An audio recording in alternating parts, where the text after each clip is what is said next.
करते हैं रिंजल धनजल फणीश्वर नाथ रेणु का रिपोर्टाज।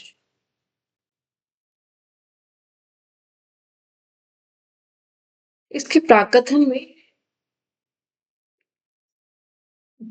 लिखा गया है जयप्रकाश श्रीवास्तव के द्वारा 1977 में। आपने रेणु जी की पुस्तक रिंजल धनजल के लिए कुछ लिखने को कहा। मैं क्या लिखूं समझ नहीं पा रहा हूँ। बिहार की जिस सूखे की कथा इसमें है उससे लोहा लेने की कोशिश मैंने भी की थी। उससे लोहा लेने की कोशिश मैंने भी की थी। किसी भी विपत्ति से ग्रस्त लोग मुझे बराबर उकसाते रहे हैं और मैं भरसक जो सूझता रहा है करता गया हूँ। रेणु जी ने इस पुस्तक में बिहार की जिस बाढ़ का जिक्र किया है उसकी भयानकता भी मैंने चंडीगढ़ की अपनी एकांत कैद में महसूस की थी। बाढ़ की उस खबर ने ही मुझे इतना बेहाल कर दिया था कि मैंने इंदिरा जी को 1 महीने के पैरोल के लिए पत्र लिखा था। उस बाढ़ की थाह लेने का मौका मुझे तो नहीं दिया गया, पर रेणु जी उसमें खूब डूबे।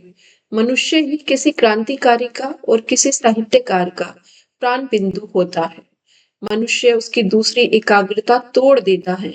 मैं अब तक अपने सामर्थ्य भर मनुष्य की मुसीबतों से जूझने का प्रयास करता रहा हूँ। रेणु जी ने भी यह लड़ाई अपनी कलम के माध्यम से लड़ी है। उनका सारा साहित्य इस दृष्टि से अनेक समकालीन मनुष्य का इतिहास है। रेणु जी मेरे लिए सिर्फ लेखक नहीं थे बल्कि सहयात्री भी थे। बिहार आंदोलन में वे मेरे साथ किसी भी हद तक जाने को तैयार थे।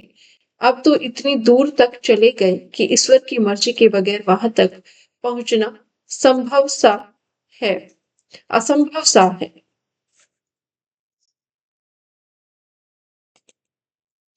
वे इतनी दूर चले गए हैं कि ईश्वर की मर्जी के बगैर वहां तक पहुंचना असंभव सा है।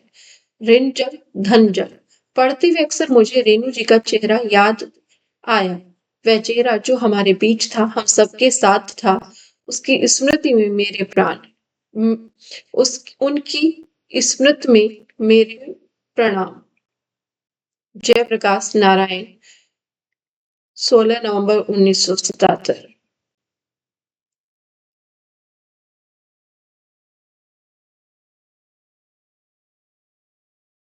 प्रकाशीय दृष्टि से देखते हैं यह सच एक दुखद सच है कि रेणु जी की भौतिक काया निशेष हो चुकी है, लेकिन साथ ही साथ यह भी सच है कि रेणु जी हमारे बीच आज भी मौजूद हैं, अपने सम्मोहक व्यक्तित्व से जुड़ी स्मृतियों के रूप में, जो समय असमय हमारे मन को झकझोरती और भारी कर जाती हैं, तथा उन अक्षर कृतियों के रूप में जो हमारे लिए और आने वाली पीढ़ियों के लिए भी प्रेरणा का अक्षय स्रोत बनी रहेंगी।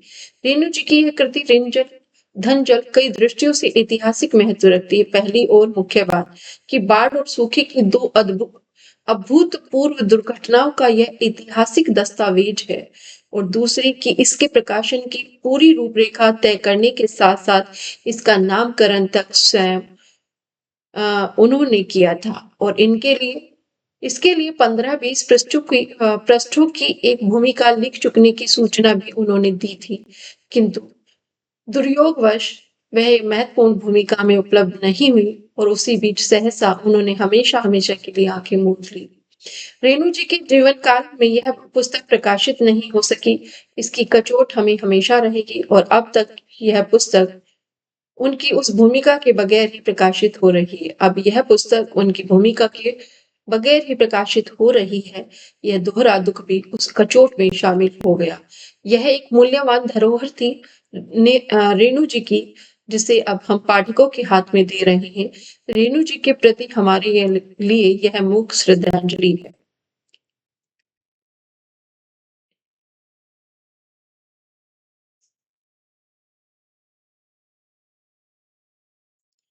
कवि की यात्राएं रघुवीर साहिब फणीश्वर नाथ रेणु उन गिने चुने लोगों में से थे जिनमें एक बार मिलने के बाद फिर उनके बारे में कुछ और जानना नहीं रह जाता। प्रेम से भरा व्यक्तित्व कभी रहस्यमय बना रह सकता है। उससे तो हर बार मिलने पर ऐसा लगता है कि जहां पिछली बार छोड़ा था उससे आगे शुरू कर रहे हैं। ऐसा नहीं कि हर बार नए सिरे से जानना पड़ रहा है। व्यक्ति संपूर्ण कहाँ होता है, केवल कम या ज्यादा संपूर्ण होता है। रेणु कम से कम इतने संपूर्ण थे कि हर परिवेश और हर संदर्भ में उनके मौलिक लक्षण एक ही रहते थे। राग अनुराग के आरोह अवरोह से उनका ठाट नहीं बिगड़ता था। वे जैसा सोचते थे वैसा बोलते थे, और जैसा बोलते थे वैसा लिखते थे। और फिर जब उसको पढ़ो तो लगता था कि रेणु बोल रहे हैं। रेणु के लेखन की इस विशेषता की ओर कम आलोचकों का ध्यान गया है, यद्यपि यह इतनी स्पष्ट है कि इधर ध्यान दिलाने की जरूरत नहीं पड़नी चाहिए थी। हो सकता है कि अत्यंत स्पष्ट होने के कारण ही यह विशेषता न मानी गई हो। जैसा हिंदी आलोचना जगत का स्वभाव रहा है, विलक्षणता और विचित्रता खोजकर उससे चौंकने को आतुर सहृदयों ने रेणु की शैली को आंचलिक कहकर अपने को नागर जताने का प्रयत्न किया था। पर वह अपने व्यक्तित्व की न आंचलिक न नागर, बल्कि विश्वसनीय अभिव्यक्ति है। आंचलिक जैसी कोई शैली या विषय वस्तु भी होती है। यह मानना राजनीतिक केंद्रीकरण के वजन पर किसी सार्वदेशिक साहित्य के दम्भ की प्रतिष्ठा करना है। रेणु ने दूसरों में ऐसी किसी दम्भ को कभी इतना महत्वपूर्ण नहीं पाया कि या तो जवाब में कोई आंचलिक मुद्रा अपनाते तथा या तथाकथित महानगरी साहित्य की नकल करने लगते। उनके लिए लोग ही सत्य थे, वहां तक सत्य जहां तक वह उन्हें जानते थे। उनसे एक ही हो और उनसे एक हो सकते थे, चाहे वे कहीं के रहने वाले हों। यह आस्था उनमें आजीवन बनी रही। मृत्यु से कुछ दिन पहले 15 और 16 मार्च को अस्पताल में 2 बार उनसे लंबी बातचीत हुई थी। तब वह कह रहे थे कि लोकसभा चुनाव में जनता पार्टी जीत कर आ गई तो हम लोगों को अधिक काम करना पड़ जाएगा। अन्याय के प्रति सतत असहमति और समाजवाद के विचार के विकास का काम आज से भी तब अधिक आवश्यक हो जाएगा। उन्हें बहुत सी बातें, बहुत से लोग याद आ रहे थे। यह कोई नई बात न थी, और न यही कहा जा सकता है कि इस प्रकार के संस्मरणों पर किसी आगामी आशंका की छाया मंडरा रही थी। नहीं, वे वैसे ही सहज भाव से अपनी जेल यात्राएं याद कर रहे थे, जैसा मैंने उनके मुख पर 1974 में देखा था। उन्होंने हंसकर कहा, एक जमाने में क्रांतिकारी जेल जाता था, तपेदिक का मरीज होता था और प्रेम करता था। मैंने इससे भी अधिक किया। ये तीनों करके विवाह भी किया। फिर ललक कर बोले, दिनवान के लिए एक धारावाहिक संस्मरण माला लिखूंगा। दिनवान एक साप्ताहिक समाचार पत्र था। मेरी प्रणय कहानी। वे ऑपरेशन से हमेशा के लिए अच्छे हो जाने को आतुर थे, और उसके बाद यही संस्मरण लिखना नहीं। 1974 की जेल यात्रा में मैलांचल और पड़ती परी कथा के अपने पात्रों से कैसे दोबारा भेंट हुई, इसकी कहानी लिखने के पुराने वायदे को पूरा करना चाह रहे थे। उनके भीतर लोग ही लोग जाग रहे थे, चल रहे थे, गा रहे थे। उन्हीं लोगों के बीच वे स्वयं खड़े हुए थे, अपनी युवावस्था के प्रवर्तक अनुभव, प्रेम विवाह की किंचित विनोद भरी स्मृति से मगन मग्न, परंतु आत्म केंद्रित नहीं। उन्हें अपने भीतर की करुणा और न्यायप्रियता पर सहज विश्वास था कि वह कवि की एकमात्र पूंजी अपने आप को सूद दर सूद बढ़ाती रहेंगी। न कोई शास्त्र उनका संबल था, न कोई मतवाद, यहाँ तक कि वह भक्ति भाव भी नहीं जो उन्होंने परंपरा से दान में पाया था, बल्कि उसको तो झकझोर ही वह कुछ लिख पाते थे, या कहें कि उसको झकझोरने के लिए ही वह लिखते थे। उनके लेखन में वह अपूर्व वर्णन शक्ति है, और वह सिवाय उतनी ही अपूर्व पर्यवेक्षण शक्ति के और कहाँ से आ सकती है। वह चारों ओर जो कुछ देखते हैं उसके ब्यौरे उनके लिए रमणीय होते हैं, पर लिखने के लिए स्मृति में रखने योग्य ब्यौरों का चुनाव करते समय वे निर्ममता से बहुत से ब्यौरों को रद्द करते हुए जाते होंगे। यह उनके अद्वितीय चयन से ही प्रकट है। यह दुर्लभ गुण उन्हें उन तमाम हिंदी लेखकों से ऊंचे स्थान पर ला बिठाता है जो ब्यूरो को घटिया लोगों का रोजगार और उपदेश को अथवा दार्शनिकता को श्रेष्ठ साहित्यिक कर्म मानते हैं। रेणु का देखना एक ही साथ बाहर और भीतर दोनों होता है, यही उनके ब्यूरो को अर्थ दे जाता है। अलग से अर्थ गढ़कर बनाने की जरूरत तो उन्हें होती ही नहीं। सीधे शब्दों से उलझा करके बताना भी उनकी शैली में अनावश्यक हो जाता है। इस तरह रेणु अपनी ही किस्म के संदेशवाहक हैं। वह जिसका संदेशा लाते हैं उसके जैसे हुए बिना ला नहीं सकते। जब वह उसके जैसे होने की कोशिश करते हैं, यानी जहां उन्हें कोशिश करनी पड़ती है, तो वह उस कोशिश को छिपाते नहीं।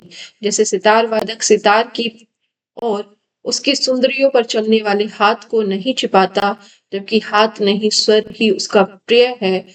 यह झलक सूखा वृतांत में मिलेगी। उनमें अपनी रचना प्रक्रिया के प्रति यह विश्लेषणात्मक रुझान आधुनिक कवि का है, जो अपने परिवेश से संबंधित स्वीकार के साथ बनाता है कि कोई बना बनाया संबंध नहीं है, न किसी बने बनाए संबंध की घोषणा कर देने से ही वह बन जाएगा। जहां परिवेश से यह संबंध अपेक्षता कम प्रयत्न साध्य होता है, वहां वह अकारण आधुनिकता का दावा करने के लिए उसका विस्तृत प्रदर्शन नहीं करते। 1975 के भय और आतंक में मानना राजनीतिक केंद्रीकरण के वजन पर किसी सार्वदेशिक साहित्य के दम्भ की प्रतिष्ठा करना है। रेणु ने दूसरों में ऐसे किसी दम्भ को कभी इतना महत्वपूर्ण नहीं पाया कि या तो जवाब में कोई आंचलिक मुद्रा अपनाते या तथाकथित महानगरी साहित्य की नकल करने लगते। उनके लिए लोग ही सत्य थे, वहां तक सत्य जहां तक उन्हें जानते थे उनसे एक हो सकते थे, चाहे वे कहीं के रहने वाले हों। यह आस्था उनमें आजीवन बनी रही। मृत्यु से कुछ दिन पहले 15 और 16 मार्च को अस्पताल में 2 बार उनसे लंबी बातचीत हुई थी। तब वह कह रहे थे कि लोकसभा चुनाव में जनता पार्टी जीत कर आ गई तो हम लोगों को और अधिक काम करना पड़ जाएगा। अन्याय के प्रति सतत असहमति का और समाजवाद के विचार के विकास का कामकाज आपातकाल से भी अधिक आवश्यक हो जाएगा। उन्हें बहुत सी बातें बहुत से लोग याद आ रहे थे। यह कोई नई बात न थी और न यही कहा जा सकता है कि इस प्रकार के संस्मरणों पर किसी आगामी आशंका की छाया मंडरा रही थी। नहीं, वे वैसे ही सहज भाव से अपनी जेल यात्रा याद कर रहे थे जैसा मैंने उनके मुख पर 1974 में देखा था। उन्होंने हंसकर कहा, एक जमाने में क्रांतिकारी जेल जाता था, तपेदिक का मरीज होता था और प्रेम करता था। मैंने इससे भी अधिक किया, ये तीनों करके विवाह भी किया। फिर ललक कर बोले, दिनमान के लिए धारावाहिक संस्मरण माला लिखूंगा, मेरी प्रणय कहानी। वे ऑपरेशन से हमेशा के लिए अच्छे हो जाने के लिए आतुर थे। उसके बाद यही संस्मरण लिखना। नहीं, 1974 की जेल यात्रा में मैलांचल और प्रति परिकथा के अपने पात्रों से कैसे दोबारा भेंट हुई, इसकी कहानी लिखने के पुराने वायदे को पूरा करना चाह रहे थे। उनके भीतर लोग ही लोग जाग रहे थे, चल रहे थे, गा रहे थे और उन्हीं लोगों के बीच में स्वयं खड़े हुए थे। अपनी युवावस्था के प्रवर्तक अनुभव प्रेम विवाह की किंचित विनोद भरी स्मृति से मग्न, परंतु आत्म केंद्रित नहीं। उन्हें अपने भीतर की करुणा और न्यायप्रियता पर सहज विश्वास। ये रिपीट है यहाँ पर।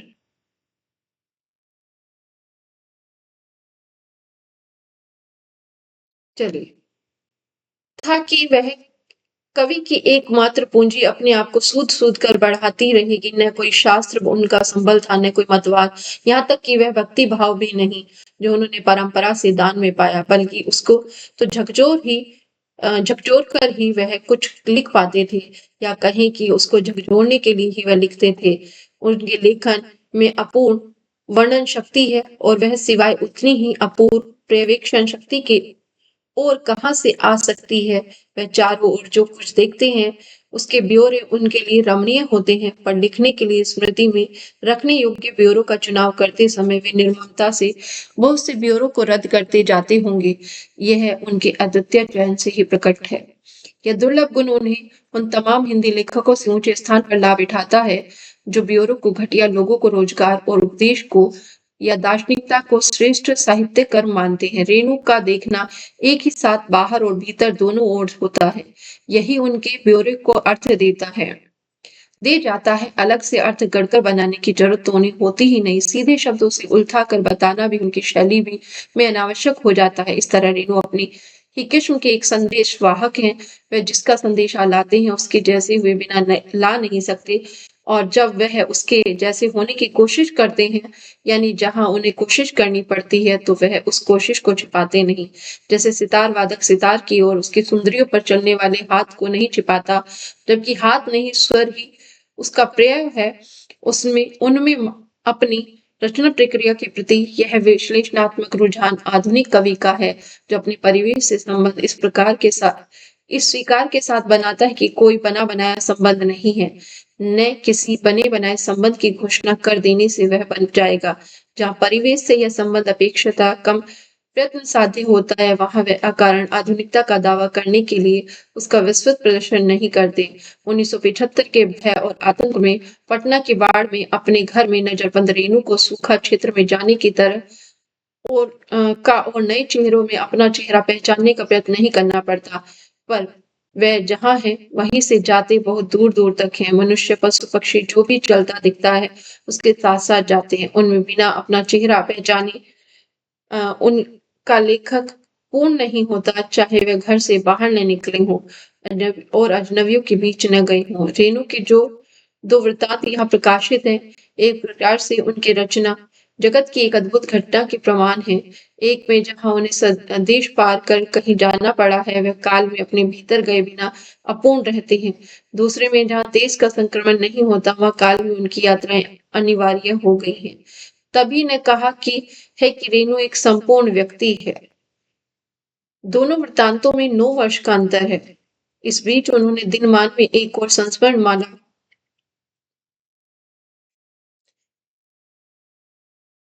नेपाल क्रांति के अपने अनुभवों को लेकर प्रकाशित की थी। लेखक के मन में अपने कवि मानस की निरंतरता की इच्छा का अनुमान हम इसी से कर सकते हैं कि उन्होंने यह संकलन तैयार करते हुए ऊपर से देखने पर परंतु वास्तव में मानवकृत संकटों के अपने 9 वर्ष पहले और बाद के अनुभवों को अंतर्युक्त माना। रेणु ने अकाल जैसे सामाजिक अनुभव में बैठकर 1966 के पहले भी कुछ न कुछ लिखा था, किंतु अवश्य ही नीरी किताब बनाना उनका उद्देश्य न था। किसी ईमानदार लेखक के लिए किताब की संरचना भी उतनी सृजनात्मक होती है जितनी उसमें या अन्यत्र संकलित उसकी रचनाएं हैं, और ऋण जल और धन जल को एक साथ रखने में निश्चय ही रेणु का कोई रचनात्मक प्रयोजन रहा होगा, निरा शब्द चमत्कार नहीं। रेणु इस संकलन की एकमात्र भूमिका लिख रहे थे।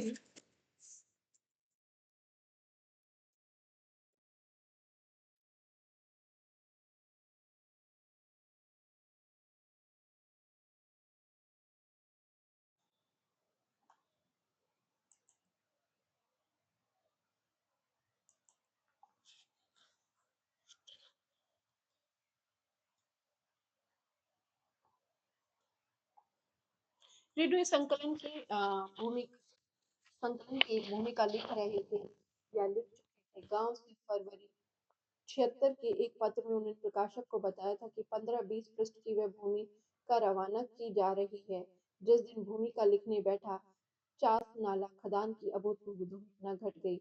भूमिका में 15 जनवरी 34 के भूकंप से लेकर अब तक के दैवीय प्रकोपों के छुटपुट संस्मरण है। मैंने रचना अपनी इन रचनाओं को जर्नल कहा है। वह भूमिका कभी प्राप्त नहीं हुई है। इससे हम रेणु की रचना प्रक्रिया जगत में बैठकर अनुमान ही लगा सकते हैं कि वह किस कलात्मक कारण से उन्होंने इस पुस्तक की सृष्टि की होगी। वह कारण बहुत करके यही रहा होगा कि इन दो वृत्तांतों में वह भीतर से बाहर और बाहर से भीतर की अपनी मानस यात्राओं का रचनात्मक अंतर संबंध देख पाए थे। इन लेखों में कहानी, कविता या नाटक उस रूप में विद्यमान नहीं जिसमें साहित्यिक व्याख्याता उन्हें देखने के लिए आदि हो चुके हैं, पर आ, इनमें ये सब है, और यह प्रमाण भी है कि कोई रपट भी उतना सृजनात्मक हो सकती है जितनी वह रचना, जो रपट नहीं है बशर्ते कि लेखक अपने व्यक्तित्व के प्रति सजग। समग्र मानवीय दृष्टि, निर्मल वर्ग। मुझे याद है वह एक लंबा जुलूस था जो इमरजेंसी के कुछ महीने पहले दिल्ली में निकाला गया। जयप्रकाश जी सबसे आगे थे। हजारों लोग उनके पीछे उमड़े आ रहे थे। देश के कोने कोने से लोग जुलूस में शामिल होने आए थे। मैं चलते चलते अपनी पा भूल बैठा और अजन अजनबियों के एक जत्थे में चला गया। साथ चलने वाले सज्जन ने से पूछा कि वह कहाँ से आए हैं। बिहार से। उन्होंने कहा और तब तुरंत बिना कुछ सोचे मैं उनसे पूछ बैठा, रेणु जी भी आए हैं? उन्होंने गदगद दृष्टि से मुझे देखा। नहीं, वह बीमार हैं, आ नहीं सके। आप उन्हें जानते हैं? मैं चुपचाप उनके साथ चलने लगा। आप उन्हें जानते हैं? यह प्रश्न बहुत देर तक मेरे भीतर गूंजता रहा। मैं उनसे केवल 2-3 बार मिला था, पर आज भी मैं आंखें मूंद कर उनका चेहरा हूबहू याद कर सकता हूँ। उनके लंबे झूलते बाल, एक संक्षिप्त मुस्कुराहट जो सहज और अभिजात सौजन्य में भीगी रहती थी। कुछ लोगों में एक राजसी अरिस्टोक्रेटिक गरिमा होती है जिसको ऊंचे या नीचे वर्ग से संबंध नहीं होता, वह सीधे संस्कारों से संबंध रखती है। रेणु जी में यह अभिजात भाव एक ग्रेस की तरह व्याप्त रहता था, किंतु जिस चीज ने सबसे अधिक मुझे अपनी तरफ खींचा वह उनका उच्छल हल्कापन था। वह छोटे छोटे वाक्यों में सन्यासियों की तरह बोलते थे और फिर शर्मा कर हंसने लगते थे। उनका हल्कापन कुछ वैसा ही था जिसके बारे में चेखव ने एक बार कहा था, कुछ लोग जीवन में बहुत भोगते सहते हैं, ऐसे आदमी ऊपर से बहुत हल्के और हंसमुख दिखाई देते हैं। वे अपनी पीड़ा दूसरों पर भी नहीं थोपते, क्योंकि उनकी शालीनता उन्हें अपनी पीड़ा का प्रदर्शन करने से रोकती है। रेणु ऐसे ही शालीन व्यक्ति थे। पता नहीं जमीन की कौन सी गहराई से उनका हल्कापन ऊपर आता था। यातना की कितनी परती को फोड़ कर उनकी मुस्कुराहट में बिखर जाता था। यह जानने का मौका कभी नहीं मिल सका। वह अब वह अब नहीं मेरे लिए, यह अब भी एक अखबारी अफवाह है जिस पर मैं विश्वास नहीं कर पाता। उनकी मृत्यु तब तक मेरे लिए सत्य नहीं बनी है। मुझे हैरानी होती है कि उनकी बार बार की बीमारी की खबर मुझे इस भयानक खबर के लिए तैयार नहीं कर पाई। हम कुछ मित्रों की बीमारी के इतने अभ्यस्त हो जाते हैं जैसे उनकी कुछ जानी पहचानी आदतों की मृत्यु से उनका संबंध बिठाना असंभव और असहनीय जान पड़ता है। मुझे अपना दुख भी असंभव जान पड़ता है। जिस व्यक्ति को केवल 2-3 बार देखा था, उसके न रहने से मुझे अपनी लिखने की दुनिया इतनी सूनी और सुनसान जान पड़ने लगेगी, मैंने कभी ऐसा नहीं सोचा था। अब सोचता हूँ तो समझ में आता है, हमारी चीजों को चाहे बहुत कम लोग पढ़ें, किंतु हम लिखते बहुत कम लोगों के लिए हैं। मैं जिन लोगों को ध्यान में रखकर लिखता था, उनमें रेणु सबसे प्रमुख थे। मैं हमेशा सोचता था, पता नहीं मेरी यह कहानी, यह लेख या उपन्यास पढ़कर वे क्या सोचेंगे। यह ख्याल ही मुझे कुछ छदम और छिचला, कुछ दिखावटी लिखने से बचा लेता था। कुछ लोग हमेशा हम पर सेंसर का काम करते हैं, सत्ता का सेंसर नहीं जिसमें भय और धमकी छिपी रहती है, किंतु एक ऐसा सेंसर जो हमारी आत्मा और काशंस हमारे रचना कर्म की नैतिकता के साथ जुड़ा होता है। रेणु जी का होना उनकी उपस्थिति की एक अंकुश और वरदान थी। रेणु जी का होना उनकी उपस्थिति ही एक अंकुश और वरदान थी।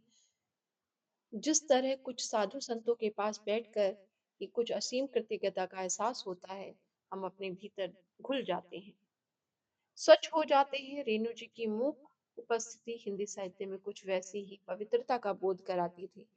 हम समकालीन हिंदी साहित्य के संत लेखक थे।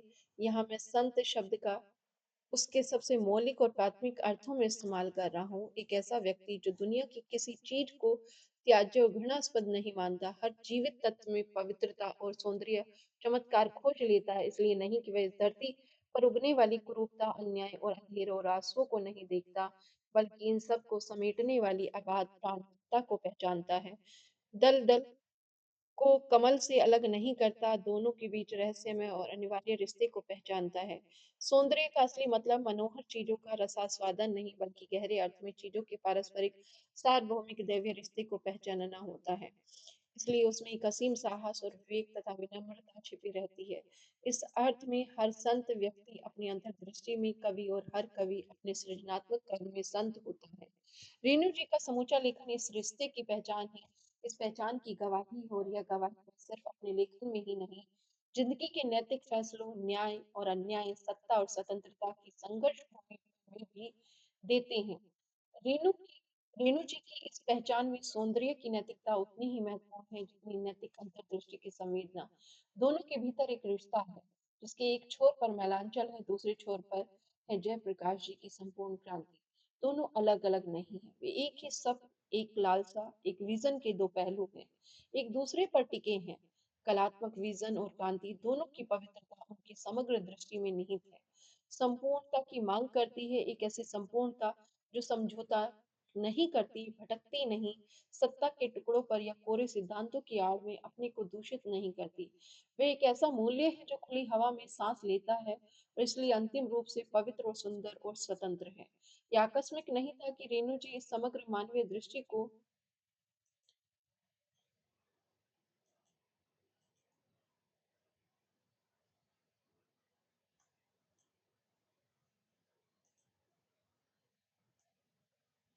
अनेक जनवादी और प्रगतिवादी आलोचक संधि की दृष्टि से देखते थे। कैसा है यह अजीब लेखक जो गरीबों की यातना के भीतर भी इतना रस, संगीत, इतना आनंद छक सकता है। सूखी पड़ती जमीन के उदास मरुस्थल में सुरों, रंगों और गधों की रासलीला देखता है। सौंदर्य की बटोर सौंदर्य को बटोर सकता है, आंसुओं को परखता है, किंतु उसके भीतर से झांकती धूम्र की मुस्कान को देखना नहीं भूलता। एक सौंदर्यवादी की तरह नहीं, जो सुंदरता को अन्य जीवित तत्वों से अलग करके उसका रसास्वादन करता है। रीनू एथिस्ट एथिस्ट नहीं थे, वह सौंदर्य प्रेमी नहीं थे, किंतु वह हाय हाय करते छाती पीटते प्रगतिशील लोगों के आडंबर से बहुत दूर थे, जो मनुष्यों को की यातना को उसके समूचे जीवन से अलग करके अपने सिद्धांतों की लेबोरेटरी में एक रसायन की तरह इस्तेमाल करते हैं। कितनी बड़ी विडंबना थी कि मार्क्सवादी आलोचक, जिन्हें सबसे पहले रेणु जी के महत्व को पहचानना था, अपने थोथे नारों में इतना आत्मलिप्त हो गए कि जनवादिता की दुहाई देते हुए सीधे अपनी नाक के नीचे जीवंत जनवादी लेखक की अवहेलना करते रहे। किंतु यहाँ मैं गलत हूँ, यह विडंबना नहीं थी। यह एक ऐसी दृष्टि की भयानक परिणति थी जो एक तरफ अपने को प्रगतिशील घोषित करता था, दूसरी तरफ बिहार के जन आंदोलनों को अ, फासिस्ट और जयप्रकाश जी की को देशद्रोही करार सकती थी। वह दृष्टि जो शब्दों के साथ इतना सिनिकल ढंग से बलात्कार कर सकती है, यदि रेणु जी को प्रतिगामी सौंदर्यवादी लेखक प्रमाणित करने की कोशिश करे तो हमें शोभ अवश्य ही आश्चर्य नहीं होना चाहिए। रेणु जी ने बहुत निकट से मनुष्य की पीड़ा, मजबूरी और गरीबी को देखा था, इसीलिए वह उसके साथ कोई सैद्धांतिक खिलवाड़ नहीं कर पाते थे। साहित्य में वैसी उम्र में आए थे जब अनेक लेखक बहुत सी किताबें लिख चुके होते हैं। वे अपने साथ अनुभवों की पूरी संपदा लाए थे। ये अनुभव उनके उपन्यासों में इतने ताजे और तात्कालिक जान पड़ते थे कि लगता है कि जैसे उनके पात्रों में मिट्टी के जर्रे चिपके हैं, जिन्हें अभी अभी उन्होंने धरती से निकालकर अपनी कथाओं में पिरोया है। उन्होंने जिस सूक्ष्म संवेदना और गहरे लगाव से बिहार की एक अंचल पूर्णिया पवित्र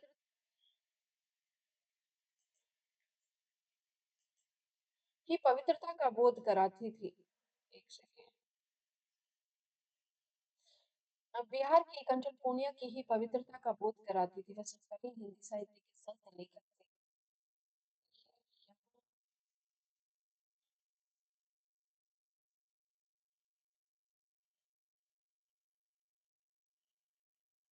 अंचल पूर्णिया की जमीन को कुरेदा था, उसके फैलाव को महीन और मांसल छवियों में ध्वनित किया था, उसके लिए गद्य की भाषा को अप्रत्याशित रूप से काव्यात्मक मुहावरे में ढाला था। वह हिंदी उपन्यास में अभूतपूर्व घटना थी। अभूतपूर्व इस अर्थ में नहीं कि उनसे पूर्व किसी अन्य लेखक ने अपने गांव या क्षेत्र पर उपन्यास नहीं लिखे थे। अनेक कथाकारों का नाम लिया जा सकता है जिन्होंने उनसे पहले भी आंचलिक उपन्यास लिखे थे। रेणु का स्थान यदि अपने पूर्ववर्ती और समकालीन आंचलिक कथाकारों से अलग और विशिष्ट है, तो वह इसमें कि आंचलिक उनका सिर्फ परिवेश था। उसके भीतर बहती जीवन धारा स्वयं अपने अंचल की सीमाओं का उल्लंघन करती थी। रेणु का महत्व उनकी आंचलिकता में नहीं, आंचलिकता के अतिक्रमण में निहित है। बिहार के एक छोटे भूखंड की हथेली पर उन्होंने समूचे उत्तरी भारत के किसान की नियति रेखा को उजागर किया था। यह रेखा किसान की किस्मत और इतिहास के हस्तक्षेप के बीच गुथी हुई थी। जहाँ गांधी जी का सत्याग्रह आंदोलन, सोशलिस्ट पार्टी के आदर्श, किसान सभाओं की मीटिंग, अलग अलग धागों से रेणु का संसार बुनती है। सैकड़ों पात्र आते हैं, जाते हैं, उनकी गति, उनका ठहराव, उनकी ऊहापोह और आत्मसंघर्ष एक पूरी इमेज हम पर अंकित कर जाता है। सिनेमा के पर्दे पर हम जैसे आइंस्टाइन की फिल्मों में व्यक्ति और समूह, चलती हुई भीड़ में स्तब्ध चेहरे और अनेक कथ्यात्मक द्वंद हलचल और तनाव देखते हैं, बिल्कुल जैसे पूर्णिया के पर्दे और उसकी पीठिका में हम भारतीय ग्रामवासी और इतिहास के बीच मुठभेड़ और टकराव की कड़कड़ाहट सुनते हैं। एक ऐसा क्षण आता है जब पात्र और पीठिका में कोई अंतर नहीं रहता। दोनों एक दूसरे में इतना गुथ जाते हैं कि मनुष्य धरती और इतिहास के बीच सीमाएं धुल सी जाती है। किंतु आपसी मुठभेड़ से जो बिजली चमकती है, बिहार के अवसन धूल भरे आकाश में जो चिंगारी कौंधती है, रेनू ने कैमरे की आंखों से उसे अपनी जीवन फड़फड़ाती तात्कालिकता में पकड़ने की कोशिश की थी। यह अद्भुत ड्रामा था, शायद ही किसी हिंदी उपन्यासकार ने उपन्यास के न्यास की नैरेटिव परंपरा को जोड़कर उसके प्रेमचंदीय ढांचे से बाहर निकाल कर इतना नाटकीय, इतना लचीला, इतना काव्यात्मक बनाया था जितना रेनू ने। और यह नाटकीयता, यह कविता अलंकारमय और कृत्रिम नहीं थी, क्योंकि परंपरागत किसान और आधुनिक ऐतिहासिक आंदोलन के बीच जिस मुठभेड़ को रेनू ने अपना विषय बनाया था, उसमें पहले से ही बारूदी नाटकीय विद्यमान थे। उनमें सिर्फ दिया सलाई लगाने की देर थी। रेणु ने जिस तीली से किसान की उदास धूल दूसरे क्षितिज में छिपी नाटकीयता को आलोकित किया था, उसी तीली से हिंदी की परंपरागत यथार्थवादी उपन्यास के ढांचे को भी एकाएक ढहा दिया था। मेरे विचार में ये रेणु जी की अविस्मरणीय देन और उपलब्धि है। पहला चलो बढ़ती परी कथा महज उत्कृष्ट आंचलिक उपन्यास नहीं है, वे भारतीय साहित्य में पहले उपन्यास हैं जिन्होंने अपने जामित ढंग से झिझकते हुए भारतीय उपन्यास को एक नई दिशा दिखाई थी, जो यथार्थवादी उपन्यास के ढांचे से बिल्कुल भिन्न थी। उन्होंने उपन्यास की नैरेटिव कथात्मक परंपरा को तोड़ा था, उसे अलग अलग एपिसोड में बांटा था, जिन्हें जोड़ने वाला धागा कथा का सूत्र नहीं, परिवेश का ऐसा लैंडस्केप था जो अपनी अत्यंतिक लय में उपन्यास को रूप और फॉर्म देता है। रेणु जी के यहाँ समय में बंधी घटनाएं नहीं, उबड़ खाबड़ जिंदगियों की यह लय स्पंदन उपन्यास के हिस्सों को एक दूसरे से जोड़ता है। रेणु जी पहले कथाकार थे जिन्होंने भारतीय उपन्यास की जातीय संभावनाओं की तलाश की, शायद सजग रूप से कहीं शिल्प और सिद्धांत के स्तर पर तो अवश्य ही नहीं, बल्कि एक ऐसे रचनात्मक स्तर पर जहां जिंदगी का कच्चा माल स्वयं कलाकार के हाथों अपने प्राण, जो फार्म का दूसरा काम है, खींच लेता है ताकि वह एक नए खुले मुक्त ढांचे में सांस ले सके। फॉर्म की असली उपलब्धि इसी प्राणवत्ता में निहित है, बाकी सब प्रश्न तकनीकी और शिल्प के हैं। आलोचक की बहस का विषय जरूर हो, कथाकार का उनसे कोई नाता नहीं। मैं रेणु जी की मृत्यु को असामयिक नहीं कहूंगा। हर मृत्यु एक तरह से असामयिक होती है, क्योंकि जिंदगी का कारोबार किसी पर पूरा नहीं होता है। किंतु खास इस दौर में इमरजेंसी की यातना के बाद अचानक हमारे बीच से चला जाना बहुत क्रूर और असहनीय जान पड़ता है। यह उनकी विजय का क्षण था, वह नहीं है।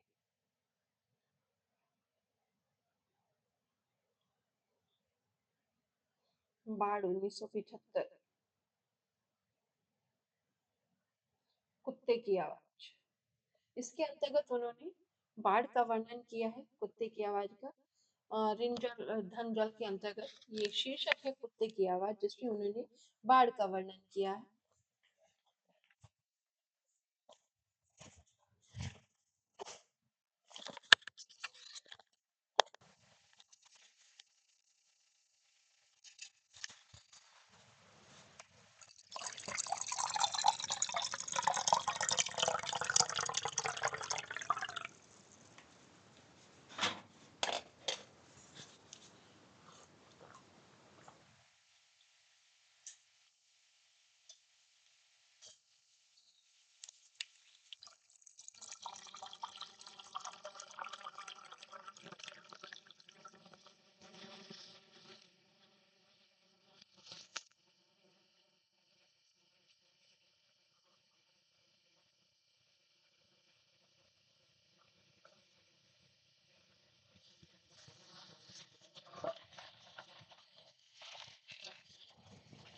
मेरा गांव ऐसे इलाके में है जहां हर साल पश्चिम, पूर्व और दक्षिण की कोसी, पनार, महानंदा और गंगा की बाढ़ से पीड़ित प्राणियों के समूह आकर पनाह लेते हैं।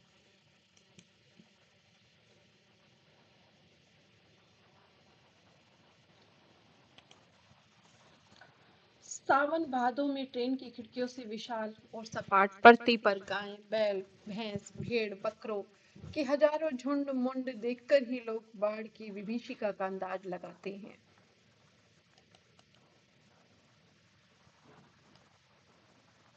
पर्वतीय क्षेत्र में जन्म लेने के कारण अपने गांव के अधिकांश लोगों की तरह मैं भी तैरना नहीं जानता, किंतु 10 वर्ष की उम्र से पिछले साल तक बॉय स्काउट, स्वयंसेवक, राजनीतिक कार्यकर्ता अथवा रिलीफ वर्कर की हैसियत से बाढ़ पीड़ित क्षेत्रों में काम करता रहा हूँ और लिखने की बात हाई स्कूल में बाढ़ पर लेख लिखकर प्रथम पुरस्कार पाने से लेकर धर्मयुग में कथा दशक के अंतर्गत बाढ़ की पुरानी कहानी को नए पाठ के साथ प्रस्तुत कर चुका हूँ। जय गंगा 1947, डायन कोसी 48, हड्डियों का पुल 48 आदि छुटपुट रिपोर्टाज के अलावा मेरे कई उपन्यासों में बाढ़ की विनाश लीलाओं के अनेक चित्र अंकित हुए हैं। किंतु गांव में रहते हुए बाढ़ से घिरने, बहने, धंसने और भोगने का अनुभव कभी नहीं हुआ। वह तो पटना शहर में 1967 में ही हुआ, जब 18 घंटे की अविराम वृष्टि के कारण पुनपुन का पानी राजेंद्र नगर, कंकड़बाग तथा अन्य निचले हिस्सों में घुस आया था। अर्थात बाढ़ को मैंने भोगा है, शहरी आदमी की हैसियत से। इसलिए इस बार जब बाढ़ का पानी प्रवेश करने लगा, पटना का पश्चिमी इलाका छाती भर पानी में डूब गया, तो हम घर में ईंधन, आलू, मोमबत्ती, दिया सलाई, सिगरेट, पीने का पानी और काम्पोज की गोलियां जमाकर बैठ गए, प्रतीक्षा करने लगे। सुबह सुना राजभवन और मुख्यमंत्री निवास पल्लवित हो गया है। दोपहर में सूचना मिली गोल घर जल से घिर गया है। यो सूचना बंगला में इस वाक्य से मिली थी, जानो गोल घर डूबे गे छे। और 5 बजे तक कॉफी हाउस जाने के लिए तथा शहर का हाल मालूम करने निकला तो रिक्शे वाले ने हंसकर कहा, अब कहाँ जाइएगा, कॉफी हाउस में तो अबले पानी आ गया होगा। चलो पानी कैसे घुस गया है वही देखना है, कहकर हम रिक्शा पर बैठ गए। साथ में नई कविता के एक विशेषज्ञ व्याख्याता आचार्य कवि मित्र थे, जो मेरी अनर्गल अनगढ़ गद्य में स्वागतोक्ति से कभी बोर नहीं होते। धन्य है motor, scooter, tractor, motorcycle, truck, टमटम, साइकिल, रिक्शा और पैदल लोग पानी देखने जा रहे हैं। लोग पानी देखकर लौट रहे हैं। देखने वालों की आंखों में जुबान पर एक ही जिज्ञासा, पानी कहाँ तक आ गया है।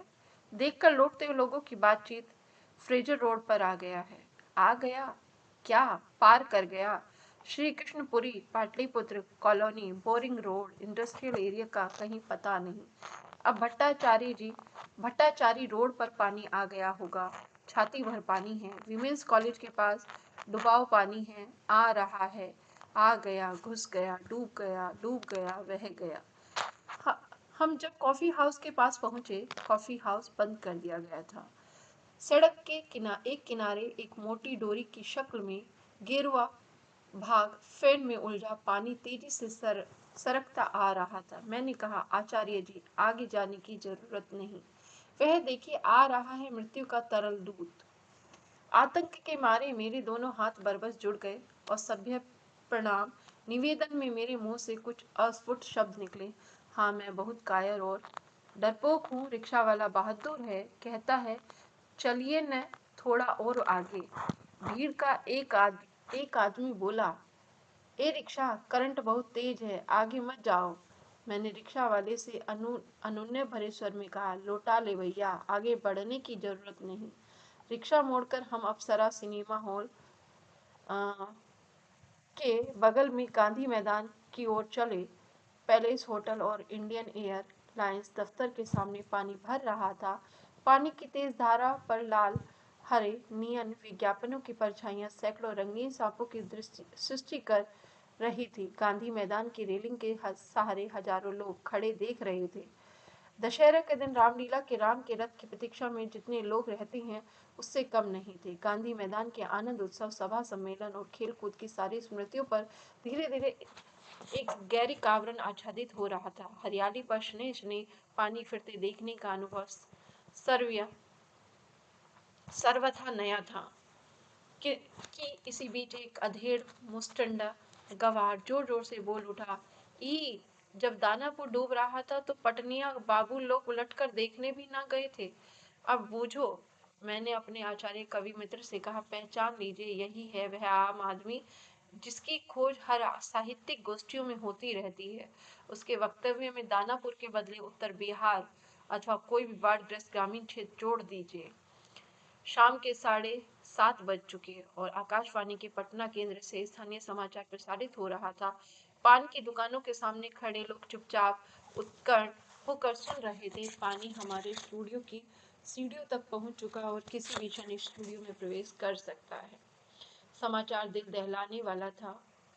कलेजा धड़क उठा। मित्र के चेहरे पर भी आतंक की कई रेखाएं उभरी, किंतु हम तुरंत ही सहज हो गए, यानी चेहरे पर चेष्टा करके सहजता ले आए, क्योंकि हमारे चारों ओर कहीं कोई परेशान नजर नहीं आ रहा था।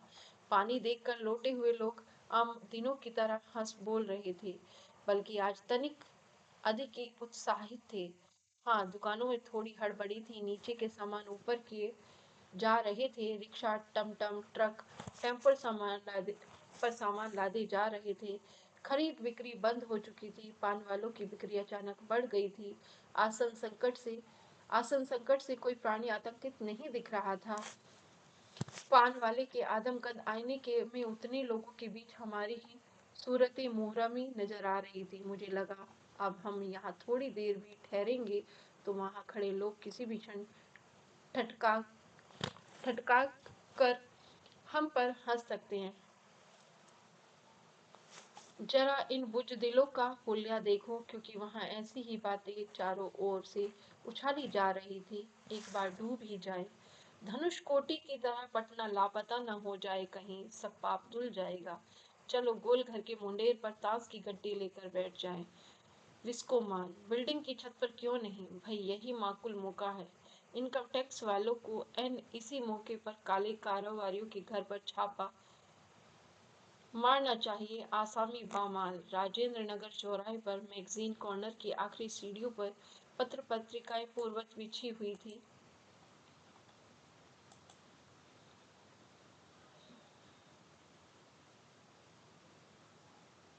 सोचा एक सप्ताह की खुराक एक ही साथ ले लूं।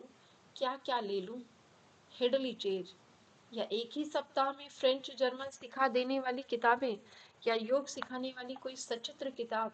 मुझे इस तरह किताबों को लटते पलटते देखकर दुकान का नौजवान मालिक कृष्णा पता नहीं क्यों मुस्कुराने लगा। किताबों को छोड़कर हिंदी, बंगला और अंग्रेजी सिने पत्रिकाएं लेकर लौटा। मित्र से विदा होते हुए कहा, पता नहीं कल हम कितने पानी में रहें। बहरहाल जो कम पानी में रहेगा वह ज्यादा पानी में फंसे मित्र की सुधि लेगा। फ्लैट में पहुंचा ही था कि जनसंपर्क की गाड़ी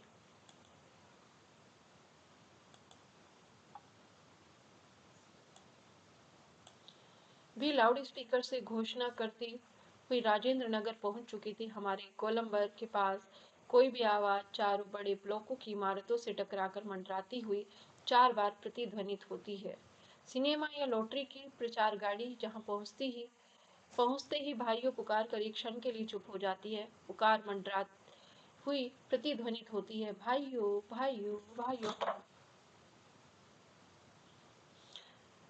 एक अलमस्त रिक्शा चालक जो अक्सर रात के सन्नाटे में सवारी पहुंचाकर लौटते समय इस गोलंबर के पास अलाप उठता है, सुन मोरे बंधु रे, सुन मोरे मितवा, वाह वाह वाह। गोलंबर के पास जनसंपर्क की गाड़ी से ऐलान किया जाने लगा, भाइयों ऐसी संभावना है कि पहाड़ का पानी रात्रि के करीब 12 बजे तक लोहानीपुर, कंकड़बाग, राजेंद्र नगर में घुस जाए, अतः आप लोग सावधान हो जाए। प्रतिध्वनि, सावधान हो जाएं, सावधान हो जाएं। मैंने गृह स्वामिनी से पूछा, गैस का क्या हाल है? बस उसी का डर है, अब खत्म ही होने वाला है। असल में सिलेंडर में मीटर ऊटर की तरह कोई चीज नहीं होने से कुछ पता नहीं चलता, लेकिन अंदाज है कि 1 या 2 दिन में कोयला है, स्टोव है, मगर किरासन एक ही बोतल फिलहाल बहुत है। बाढ़ का भी यही हाल है, मीटर ऊटर की तरह कोई चीज नहीं होने से पता नहीं चलता कि कब आग लगे। मैंने कहा, सारे राजेंद्र नगर में सावधान सावधान ध्वनि कुछ देर गूंजती रही। ब्लॉक के नीचे की दुकानों में से सामान हटाए जाने लगे। मेरे फ्लैट के नीचे एक दुकानदार ने पता नहीं क्यों इतना कागज इकट्ठा कर रखा था। एक अलाव लगाकर सुलगा दिया। हमारा कमरा धुएं से भर गया। फुटपाथ पर खुली चाय की झुग्गी दुकानों में सिकड़ियाँ लगी हुई थी और यहाँ बहुत रात मंडली बनाकर जोर जोर से बातें करने लगा। रोज का सिलसिला जारी था। बात के पहले या बाद में बगैर कोई गाली जोड़े यहाँ नहीं बोला जाता। गांधी मैदान सरबा एकदम लबालब भर गया। अरे तो तेरी मतारी का करंट में इतना जोर का फोर्स है कि ससुरा रिक्शा लगा के उल्टी जाएगा। गया हो गांजा फुरा गया का हो राम सिगार चल जाए एक चिलम बालूचरी माल फिर यह शहर बेटा डूबे या उबरे। बिजली ऑफिस के वॉचमैन साहब ने पश्चिम की ओर मुंह करके ब्लॉक नंबर 1 के नीचे जमी दूसरी मंडली के किसी सदस्य से ठेठ मगही में पूछा, का हो पनिया आ रहली हो। जवाब में एक कुत्ते ने रोना शुरू किया, फिर दूसरे ने सुर में सुर मिलाया, फिर तीसरे ने करुण आर्तनाद की भय उत्पादक प्रतिध्वनियां सुनकर सारी काया सिहर उठी। किंतु एक साथ करीब एक दर्जन मानव कंठों से गालियों के साथ प्रतिवाद के शब्द निकले। मार साले को, अरे चुप चाप, प्रतिध्वनि चाप चाप चाप।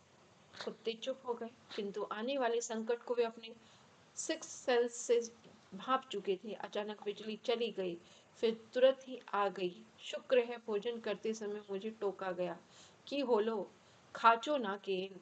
खाची तो खा तो रहा हूँ, मैंने कहा। याद है उस बार जब पुनपुन का पानी आया था तो सबसे अधिक इन कुत्तों की दुर्दशा हुई थी।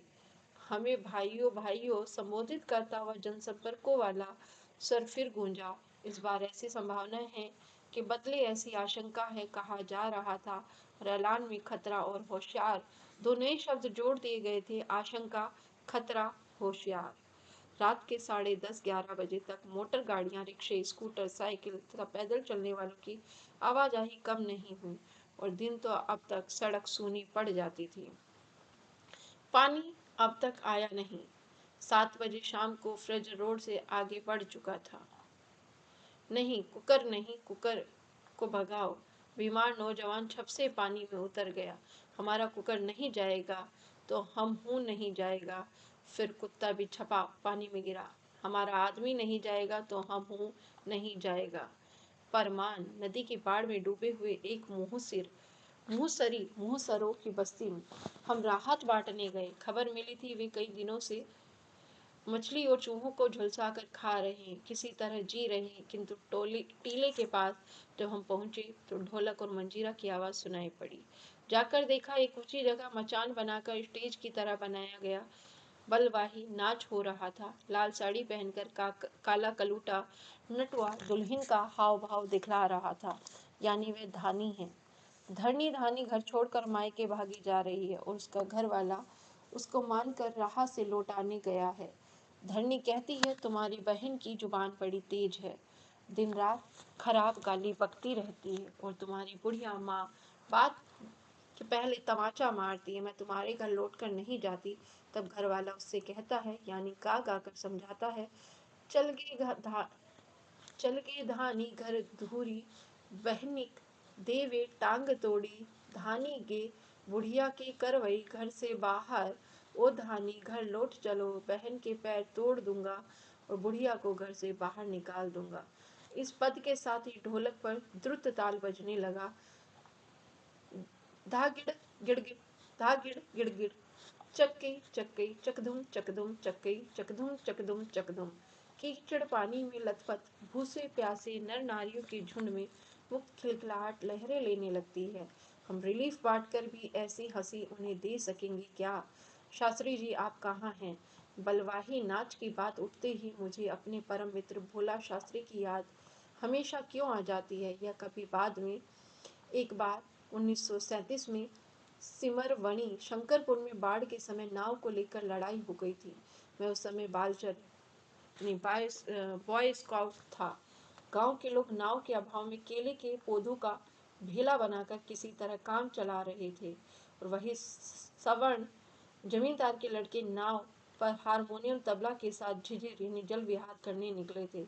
गांव के नौजवानों ने मिलकर राम सिगार की मंडली डांट कर चुप करा देती है। चौप चौप, यहाँ गड़बड़ हो गई। पेज आगे पीछे हैं इस बुक के।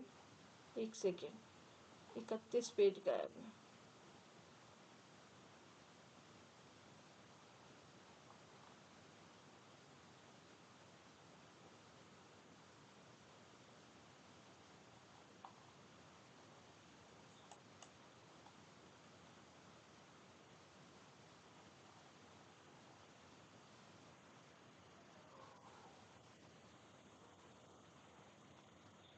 इसको यहीं रोकते हैं क्योंकि यहाँ इसमें जो कहानी है उसमें थोड़ा दिक्कत है।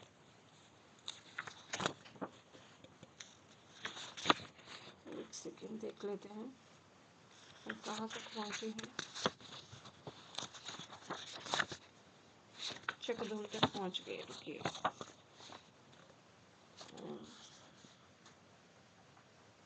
एक सेकेंड, इसको पूरा ही कर देते हैं। कुत्ते की मौत, ये तो पूरा ही कर देते हैं। गांव के नौजवानों ने मिलकर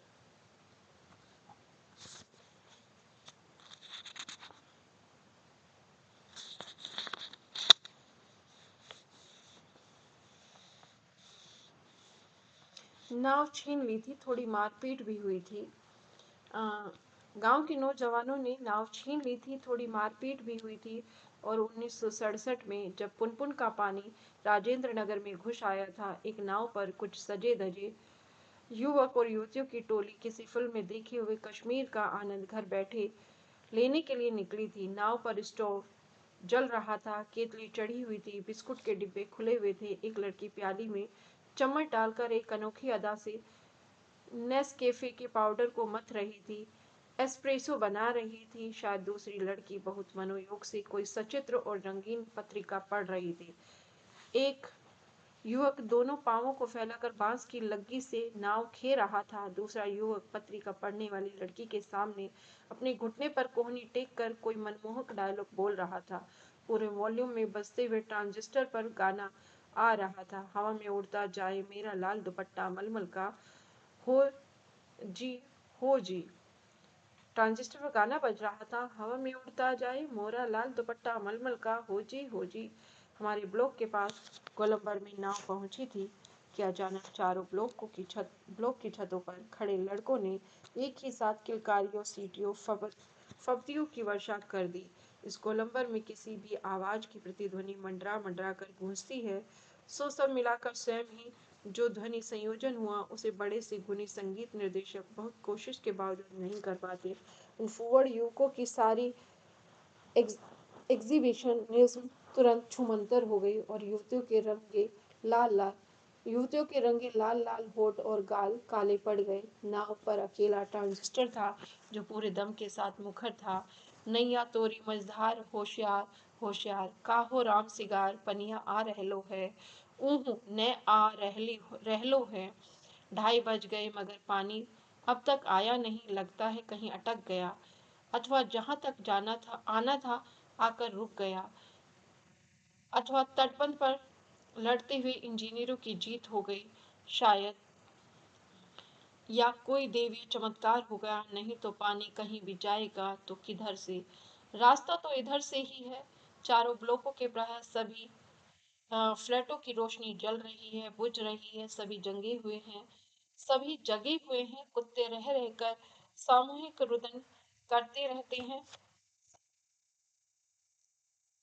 उन्हें राम सिगार की मंडली डांट कर चुप करा देती है। चुप चुप।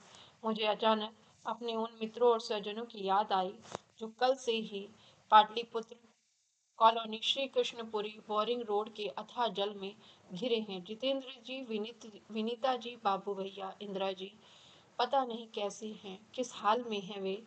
शाम को एक बार पड़ोस में जाकर टेलीफोन करने के लिए चोंगा उठाया।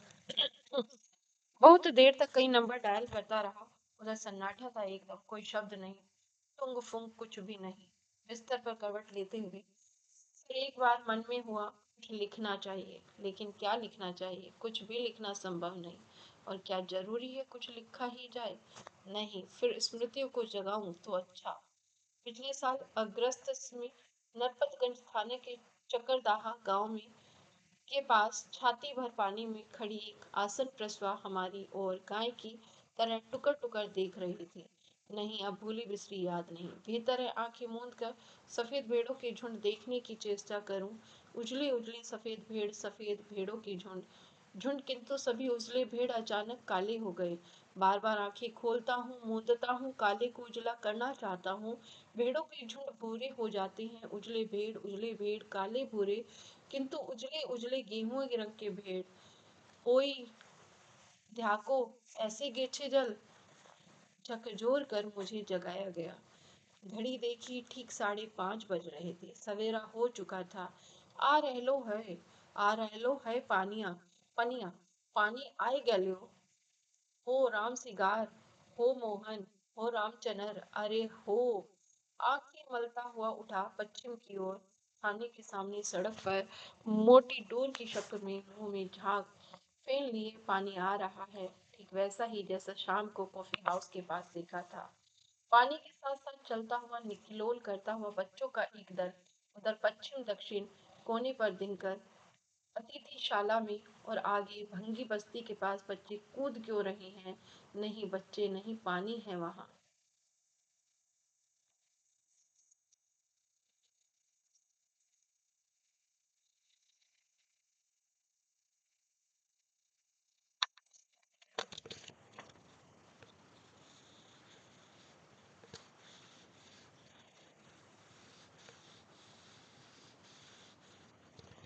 वहाँ मोड़ है, थोड़ा अवरोध है, इसलिए पानी उछल रहा है।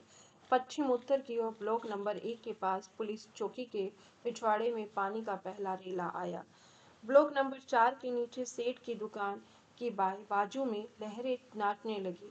अब मैं दौड़कर छत पर चला गया। चारों ओर शोर, कोलाहल, कलरव, चीख पुकार और पानी का कलकल। लहरों का नर्तन। सामने फुटपाथ को पार कर अब पानी हमारे पिछवाड़े में सशक्त बहने लगा है। गोलंबर के गोल पार के चारों ओर पानी नाच रहा है। आ गया, पानी बहुत तेजी से बढ़ रहा है, चढ़ रहा है। करंट कितना तेज है! सोन का पानी है, नहीं गंगा का है। आगे लो। सामने की दीवार की ईंटें जल्दी जल्दी डूबती जा रही हैं। बिजली के खंभे का काला हिस्सा डूब गया है। ताड़ के पेड़ का तना क्रमशः डूब रहा है। अभी यदि मेरे पास मूवी कैमरा होता, अगर एक टेप रिकॉर्डर होता। बाढ़ तो बचपन से ही देखता आया हूँ, किंतु पानी का इस तरह आना कभी नहीं देखा। अच्छा हुआ जो रात में नहीं आया, नहीं तो भय के मारे न जाने मेरा क्या हाल होता। देखते ही देखते गोल पार्क डूब गया, हरियाली लोप हो गई। अब हमारे चारों ओर पानी नाच रहा था। भूरे रंग के भेड़ों के झुंड भेड़ दौड़ रहे हैं। भूरे भेड़। वह चाय वाले की झोपड़ी चली गई। काश मेरे पास एक मूवी कैमरा होता, एक टेप रिकॉर्डर होता, तो क्या होता? अच्छा है कुछ भी नहीं। कलम थी, वह भी चोरी चली गई। अच्छा है कुछ भी नहीं मेरे पास।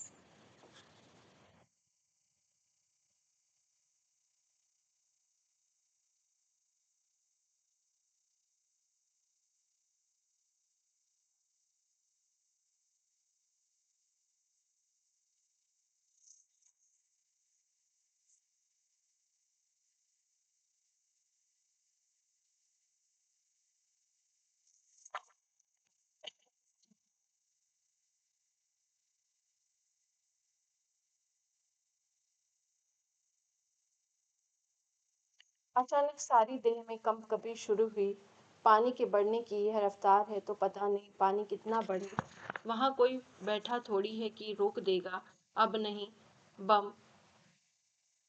अब हो गया। ग्राउंड फ्लोर में छाती भर पानी है। इसके बाद भी यदि पानी बढ़ता गया तो दूसरी मंजिल तक न भी आए। कलेक्ट्रेट द्वारा निर्मित यह मकान निश्चय ही ढह जाएगा।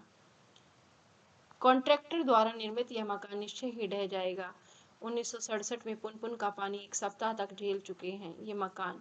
हर साल घनघोर वर्षा के बाद कई दिनों तक घुटने भर पानी में डूबे रहते हैं, और सरजमी ठोस नहीं गार्बेज भरकर नगर बसाया गया है। पुनपुन की बाढ़ इसके पासंग बराबर भी नहीं। दोनों ओर से तेज धारा गुजर रही है। पानी चकरा कर नाच रहा है अर्थात दोनों ओर गड्ढे गहरे हो जा रहे हैं। बेबस कुत्तों का सामूहिक रुदन, बहते हुए सुअरों के बच्चों की चिचियां, हटकोला, हलकलरव, कुहुराम, हो राम सिगा, रिक्शा, बहलो हो, घर घर घर। कल एक पत्र गांव भेज दिया था, किंतु कल एक कप कॉफी नहीं पी सका। कल डोसा खाने को बहुत मन कर रहा था। कोक पीने की इच्छा हो रही है। कंठ सूख रहा है। प्रियजनों की याद आ रही है। थर थर कांपता हुआ छत से उतरकर फ्लैट में आया। ठाकुर रामकृष्ण देव के पास जाकर बैठ गया। ठाकुर, रक्षा करो, बचाओ इस शहर को इस जल प्रलय में। अरे दुरे साला, कांची केन, रोता क्यों है? बाहर देख साले, तुम लोग थोड़ी सी मस्ती में जब चाहो तब राहत चलते कमरे दुलिए दुलिए ट्विस्ट नाच सकते हो, रंबा संबा हीरा टीस उलंग नृत्य कर सकते हो। वृद्ध सर ग्रासी महामत्ता रहस्यमय प्रकृति कभी नहीं नाचेगी। ए बार नाच देख, भयंकरी नाच रही है। ताता तैया ताता तैया ताता तैया त्रिवेगा शिवर्तन शिव नर्तकी गीत प्रिया वाद्यरता प्रेत नृत्य परायणा नाच रही है। जा तू भी नाच।